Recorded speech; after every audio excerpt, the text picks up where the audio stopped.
Hello student, हम पढ़ रहे थे शॉक थेरेपी के बारे में। और शॉक थेरेपी दोबारा से मैं फिर बता देती हूँ कि जैसे ही जो यूएसएसआर के अधीन यूनिट्स थी, राज्य थे, वो अलग हुए, या वेस्ट ईस्ट यूरोपियन कंट्री थे, वो यूएसएसआर के प्रभाव से मुक्त हुए, तो उन्हें अपने देशों के निर्माण के लिए पैसे चाहिए थे।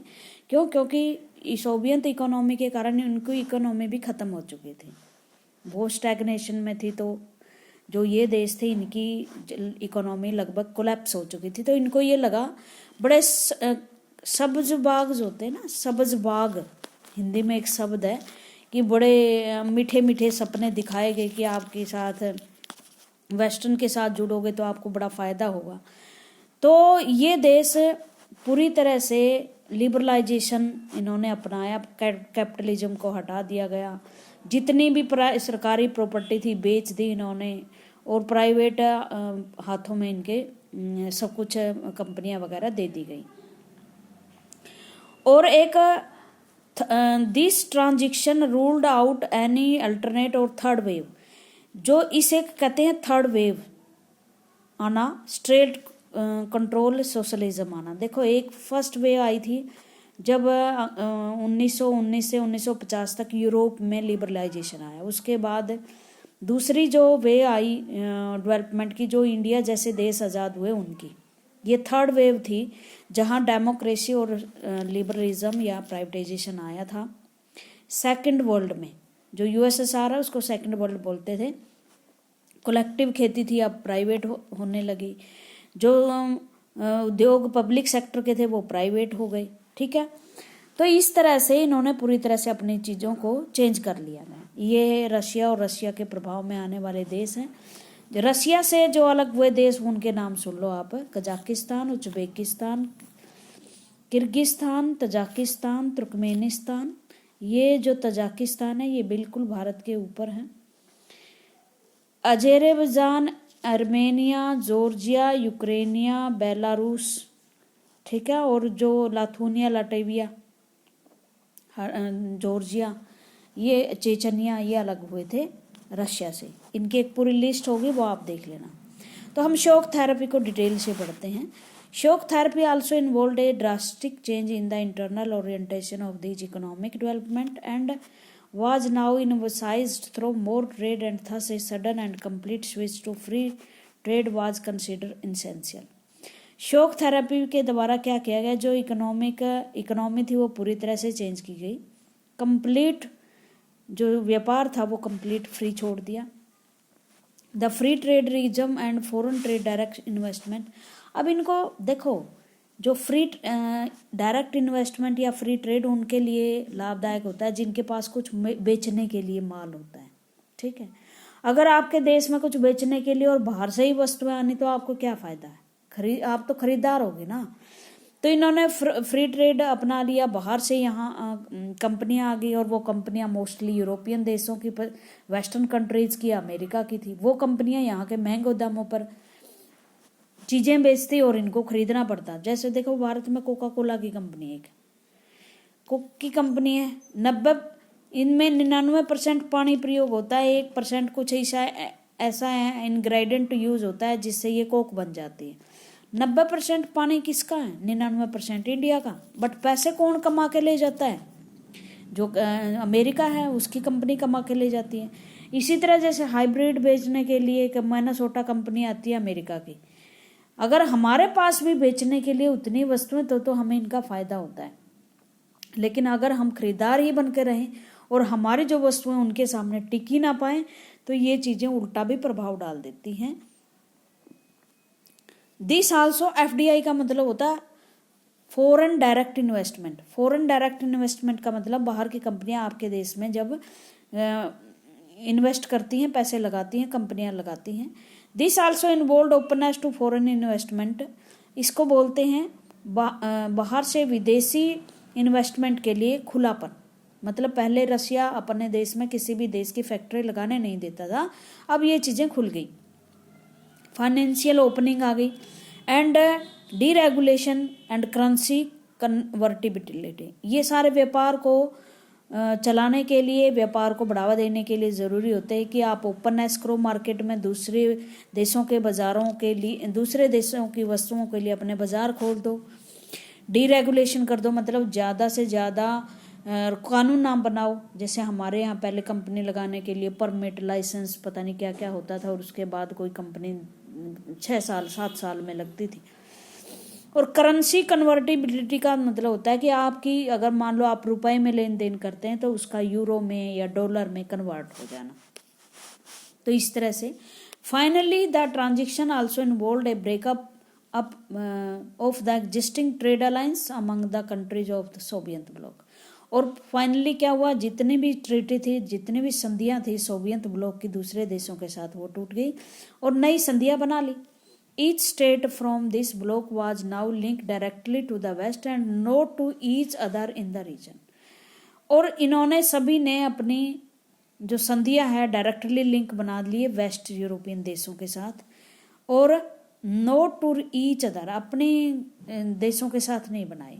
This state were thus to be gradually absorb into the western, और धीरे धीरे ये क्या आ गई, वेस्टर्न कंट्रीज के अंडर में आ गई। इकोनॉमिक जैसे जो भी देश इस तरह के फ्लो में वस्तुएं जिसके पास हैं, पैसा जिसके पास है, ये ऐसी झुकाव होती है जो पूंजीवाद की तरफ झुकती है। यहाँ एक पूंजीपति बैठा है, यहाँ ये देश हैं जिनके पास कोई पूंजी नहीं है। अगर इस तरह के फ्लो, आप इस तरह की लिबरलाइजेशन मार्केट की चलाते हैं, इसको बहुत कम फायदा होता है, इसको ज़्यादा फायदा होता है। इसमें अमीर अमीर और गरीब गरीब होता जाता है। तो वेस्टर्न कंट्री क्या इकोनॉमिक सिस्टम उनका शोषक बन गया। The western capitalist state now become the leader and thus guided and control the development of the region through various agency and organisation. और जो वेस्टर्न कंट्रीज में संस्थाएं थी, वो डेवलपमेंट कंट्रोल करने लगी इन देशों का, कि कैसे आपने विकास करना है, क्या करना है, क्या नहीं करना। कॉन्सिक्वेंस ऑफ शॉक थेरेपी, इसके प्रभाव क्या निकले। The shock therapy administration in 1990s did not lead the people into the promise or utopia of mass consumptions। अब ये कहता है कि जो सपने देखे थे इन्होंने, इन लोगों ने, वो इस तरह की प्रोमिसेस में पूरे नहीं उतरी। Generally it brought ruin to the economies and disaster upon the people of the entire region। और इस क्षेत्र के लिए एक बड़ा डिजास्टर, आपदा लेकर आई, और बहुत ज़्यादा इकोनॉमी इनकी तबाह हो गई इस शॉक थेरेपी की वजह से। In Russia the large state control industrial complex almost collapsed. Russia में, खुद रशिया इतना बड़ा देश था, बहुत सारे जो स्टेट कंट्रोल इंडस्ट्रीज हुआ करती थी, क्योंकि आपको पता है सारी सरकारी इंडस्ट्रीज हुआ करती थी, और वो जितना इंफ्रास्ट्रक्चर बनाया था वो सब कोलैप्स हो गया। और कोलैप्स हो गया तो नया बनाना बहुत मुश्किल होता है। About 90% of its industry were put up for sale to private individual and company। 90% कंपनियां बेच दी गई। एकदम अगर आप बेचोगे तो अचानक पैसा तो आ जाएगा, लेकिन आगे की कमाई बंद हो जाएगी। Since the restructuring was carried out through market force and not by government directed industrial policies। अब क्या हुआ, दोबारा से रिकंस्ट्रक्शन करना, दोबारा से चीज़ें बनाना, वो पूंजीपतियों के हाथ में थी, गवर्नमेंट के कंट्रोल में नहीं था। बट जितनी भी पॉलिसीज थी, वेलफेयर पॉलिसीज थी, जो लोगों के मुंह लग चुकी थी, लोगों का जीवन सुधारना, रोजगार देना, अब वो तो सरकार के पास कमाई होगी तभी आएगा ना। अब उनको उन वेलफेयर स्कीम को चलाने के लिए इन गवर्नमेंट्स के पास पैसे नहीं थे। It lead to the virtual disappearance of entire industry. और इस वजह से जो स्टेट का कंट्रोल था वो सभी इंडस्ट्रीज से खत्म हो चुका था। This was called the largest garage sale in the history. ये जरूर याद रखना कि लास्ट सबसे बड़ी गैरेज होता है जैसे जिसमें कुछ चीज़ें ठीक होती है, मैन्युफैक्चर होती है, वो सबसे बड़ी सेल थी। मतलब सारी रशियन इंडस्ट्री जो सरकारी थी वो बिक चुकी थी। As valuable industries were undervalued, क्योंकि बेचना मजबूरी होगी, तो बहुत वैल्यूएबल इंडस्ट्री जिसकी बहुत अच्छी मशीनें थी, वहाँ कारीगर थे, चीज़ें थी, इंफ्रास्ट्रक्चर था, वो औने पौने दामों पर, बहुत ही कम दामों पर बेचनी पड़ी। जैसे फेंक देते हैं ना, ऐसे कि फेंक दी गई बस बाजार में। और दो all citizen were given voucher to participate in the sale, और सभी सिटीजन खरीदने के लिए सेल में भाग ले सकते थे। Most citizen sold there voucher in the black market. बहुत सारे लोगों ने तो इसका महत्व समझा नहीं। अगर वो शायद समझ लेते इसका महत्व तो खुद हिस्सेदारी तो हो जाती हर आदमी की, बट इन्होंने ब्लैक मार्केट में बेच दिया। जो ब्लैक मार्केट में बैठे थे उनको पता था, बच्चों जो आदमी हैं, जो लोग हैं, उनसे आप कम दामों पर ले लो, आप ज़्यादा से ज़्यादा फैक्ट्री के मालिक बन जाओगे। एकदम जो रूबल थी, अब ये कई बार पूछा जाता है कि रशिया की करेंसी क्या है, रूबल है, उसका वैल्यू एकदम से बहुत ज़्यादा गिर गया। The rate of the inflation का मतलब होता है मुद्रास्फीति। मुद्रास्फीति होती है जब आपकी महंगाई बहुत ज़्यादा हो और डिमांड, पैसा कम हो, डिमांड ज़्यादा हो, या पैसे वस्तुएं कम हो, डिमांड ज़्यादा हो, महंगाई बढ़ती है, ये इन्फ्लेशन होता है। Was so high that people lost all their saving. इतनी ज़्यादा महंगाई होगी, मुद्रा इतनी डाउन हो गई कि सारी शेविंग लोगों की खत्म हो गई। The collective farming system disintegrate, living people without food security. और कलेक्टिव फार्मिंग जो थी पहले, जो जिसमें पूंजीपतियों के हाथ जिसमें लोग मिलजुल कर खेती करते थे, अब कुछ व्यक्तियों के हाथ में खेती आ गई तो फूड सिक्योरिटी भी नहीं रही। उसके बाद जो है सो हाई दैट द पीपल, उसके बाद the GDP, real GDP of Russia in 99 was below what it was in 89। 10 साल के बाद तो जीडीपी सभी देशों की बढ़ती है, लेकिन रशिया की जीडीपी का मतलब होता है ग्रोस डोमेस्टिक प्रोडक्ट। जितनी देश में आय होती है टोटल वस्तुओं की, उसे हम जीडीपी कहते हैं, वो 89 से भी कम चली गई। The old trading structure broke down with no alternative in its place. हमने पुराना स्ट्रक्चर तोड़ तो दिया, बट उसकी जगह कोई नया लेके ही नहीं आए। बस हम दूसरों लोगों से पैसे की उम्मीद करने लगे, मतलब यूएसएसआर के लोग जो हैं। The old system of social welfare, अब मैंने यही बताया था कि जो सरकार ने बहुत सारी वेलफेयर स्कीम चला रखी थी, घर दे रही थी सरकार, एजुकेशन फ्री दे रही थी। अब सरकार के पास खुद ही पैसे नहीं तो वो डिस्ट्रॉयड होगी चीज। The withdrawal of the government subsidies first large section of the people into poverty. और इससे जो बहुत सारी सब्सिडीज मिलती थी, गैस सिलेंडर खरीद रहे हो तो बाजार रेट से आपको 300 रुपये में कम मिलता है, तो ये सब्सिडी होती है, कम दामों पर चीज़ सरकार देती है। लोगों को पॉवर्टी में धकेल दिया इस चीज़ों ने, क्योंकि सभी तरह की सब्सिडी सरकार को ख़त्म करनी पड़ी।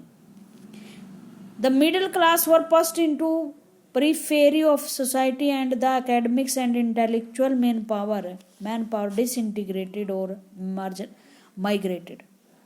जो मिडिल क्लास के लोग थे, जब उनको रोजगार नहीं मिला तो वो माइग्रेट हो गए, यहाँ से चले गए।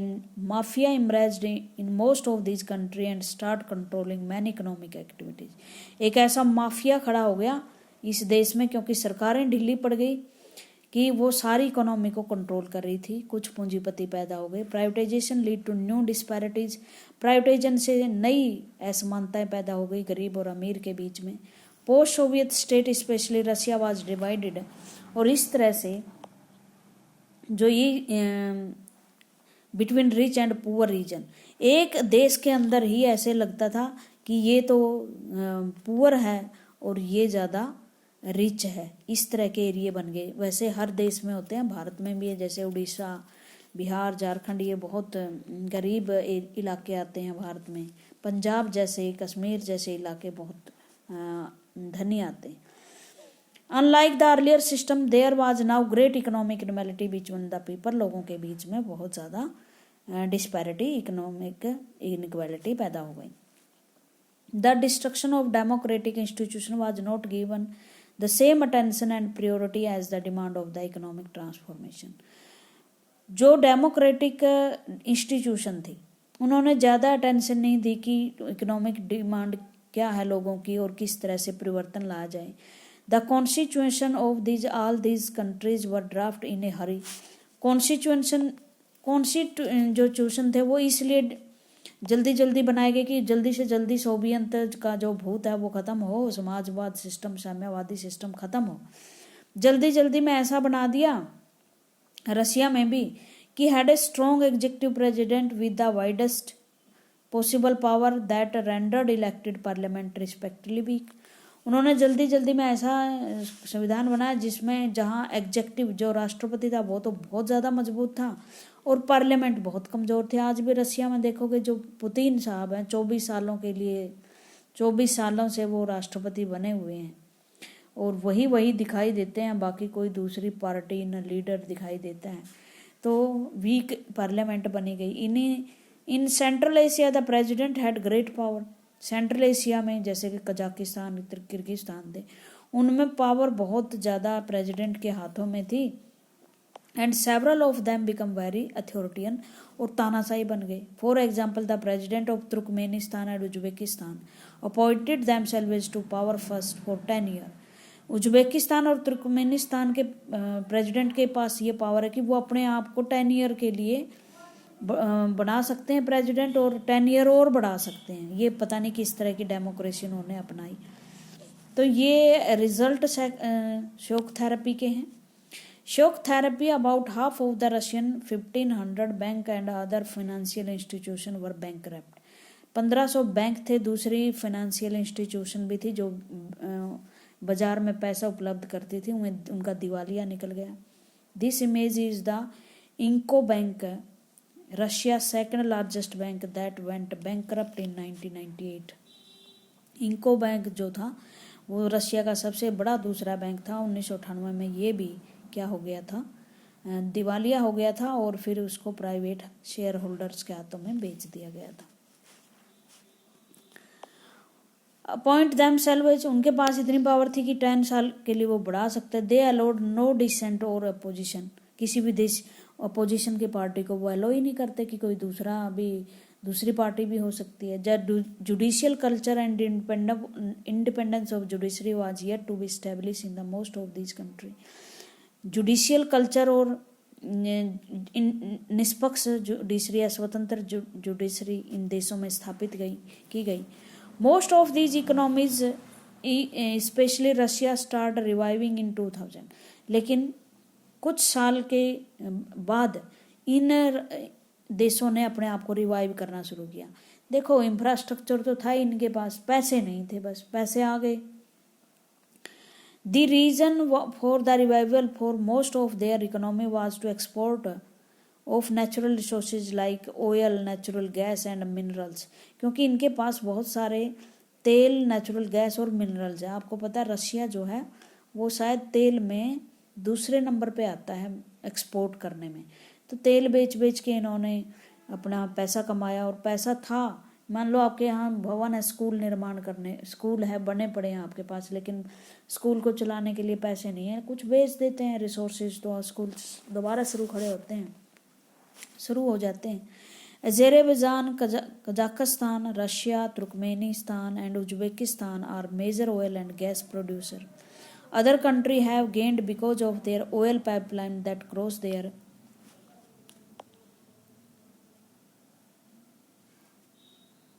their borders। ठीक है, उसके बाद जो है उनके पास रिसोर्सेज थे ऑयल गैस के। दूसरे देशों को इस तरह फ़ायदा हो गया क्योंकि ये गैस उनके उससे जाती थी, ज़मीन से जाती थी, तो वो पैसे वहाँ से रेंट पे ले लेते थे। ठीक है, तो दोबारा से मैन्युफैक्चरिंग शुरू हुई उनकी। चलो अच्छी बात थी कि ये रिवाइव हो गई। टेंशन एंड कॉन्फ्लिक्ट, अब इनसे टेंशन भी फैल गई। क्या क्या कॉन्फ्लिक्ट हुए ये हम देखते हैं।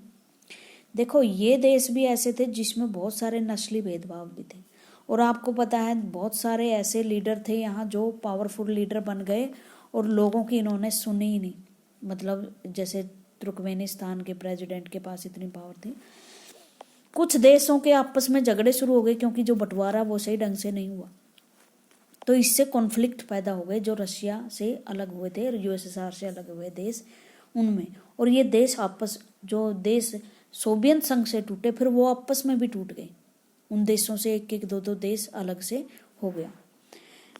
तो वो कॉन्फ्लिक्ट हम पढ़ते हैं। Most of the former Soviet republics are prone to conflicts, ये कॉन्फ्लिक्ट के जगह बन गए, अखाड़े बन गए। And many have had civils war, और बहुतों के यहाँ तो गृह युद्ध शुरू हो गए। इंसर्जेंसीज पैदा हो गई, मतलब आपातकाल शुरू हो गए। Complicating the pictures is growing involvement of the outside power. क्यों? सबसे बड़ा कारण था कि जो बाहर की शक्तियां थे ना, वेस्टर्न यूरोपियन शक्ति, वो इनके मामलों में हस्तक्षेप करने लगी। इन रशिया में 2 रिपब्लिक्स थे, चेचनिया और दगेस्तान। चेचनिया और दगेस्तान। चेचनिया में तो अब भी शांति नहीं है। हैव हैड वायलेंट सक्सेशनिस्ट मूवमेंट, वहाँ पर सक्सेशनिस्ट का मतलब उत्तराधिकार के लिए कि मैं पावरफुल हूँ, मेरी सरकार होनी चाहिए, तो आंदोलन चले वहाँ। Moscow method of dealing with the Chechen rebels and indiscriminate military bombing have lead to many human rights violation but fail to deter the aspiration of the independence. जो चेचनिया के लोग थे वो अलग होना चाहते थे मॉस्को से। मॉस्को आपको पता ही है, रसिया की राजधानी है। तो चेचन की उसने भावनाओं को नहीं समझा और उसने मिलिट्री और बॉम्बिंग का सहारा लिया, लेकिन उसके बावजूद भी वो चेचनिया के लोगों को अपने अंदर नहीं रख सके और चेचनिया जो है एक अलग से देश बन गया। इसी तरह इन सेंट्रल एशिया में Tajikistan witness a civil war, यहाँ भी एक गृह युद्ध हुआ। And went on for 10 years till 2001, 2001 तक चलता रहा युद्ध। This region as a whole as many sectarian conflict, क्योंकि यहाँ बहुत सारी नस्लों के लोग रहते थे। Azerbaijan province in Nagorno Karabakh, some locals. Azerbaijan में एक प्रोविंस थी, प्रांत था नागोर्नो काराबाख, उसमें कुछ लोकल लोग थे जो अब इसमें नहीं रहना चाहते थे, तजाकिस्तान में। आर्मेनिया वेंट टू सक्सीड, इसी तरह आर्मेनिया में भी इस तरह के युद्ध चल रहे थे। In Georgia the demand for independence has come from 2 province, Georgia अलग हुआ रशिया से, यूएसएसआर से, तो वहाँ 2 प्रांत ऐसे थे जो अलग होना चाहते थे, वहाँ भी सिविल वार चला। फिर there are movement against the existing regime of in Ukraine, Ukraine में जो प्रेसिडेंट था उसके खिलाफ, उस शासन के खिलाफ सिविल वार चला। कजाकिस्तान, जॉर्जिया, ये सारे कंट्री आपस में गृह युद्ध में उलझ गए।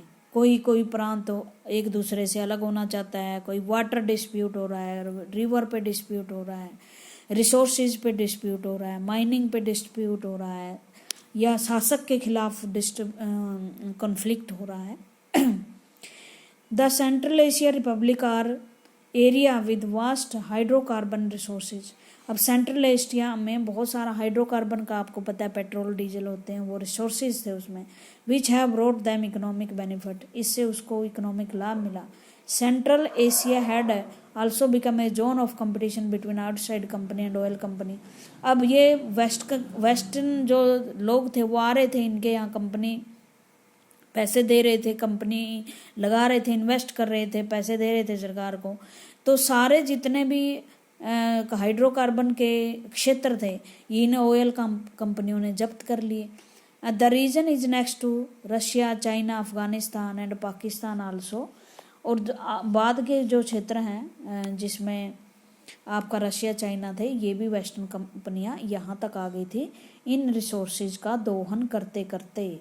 मतलब आज़ादी तो मिल गई थी इन देशों को, अंग्रेज चले गए थे, बट अंग्रेजी कंपनियां आ गई थी फिर वहाँ के रिसोर्सेज का दोहन करने के लिए। आज के लिए इतना ही। Thank you.